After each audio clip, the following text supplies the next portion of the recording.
Dewi Persik sedih memikirkan nasib ayah Lesti Kejora, Endang Mulyana. Dewi Persik mengaku kecewa dengan keputusan Lesti Kejora mencabut laporan KDRT. Namun, wanita yang akrab disapa DP tak ingin mencampuri rumah tangga orang lain. Dalam konferensi pers belum lama ini, Dewi Persik menyoroti ayah Lesti Kejora, Endang Mulyana. Dewi Persik melihat gelagat aneh dari ayah Lesti Kejora saat mendampingi putrinya. Benarkah Endang Mulyana ikhlas turuti keinginan Lesti Kejora asal sang putri bahagia?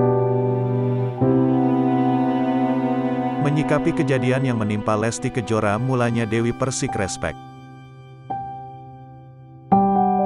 Kekecewaan Dewi Persik tumpah usai Lesti Kejora cabut laporan Rizky Bilar. Di balik itu, Dewi Persik menyoroti sikap ayah Lesti Kejora, Endang Mulyana. Sosok Endang Mulyana yang kerap disapa ayah Kejora menjadi perhatian Dewi Persik. Ia menduga kesedihan mendalam yang dirasakan ayah Kejora tampak dari raut wajahnya. Namun, sebagai seorang ayah, Dewi Persik mengatakan ayah Kejora berusaha tegar dan menerima keputusan Lesti Kejora. "Enggak ada seorang ayah pengen anaknya enggak bahagia," ujar Dewi Persik. Dewi Persik melihat ayah Kejora hanya bisa menuruti keinginan putrinya.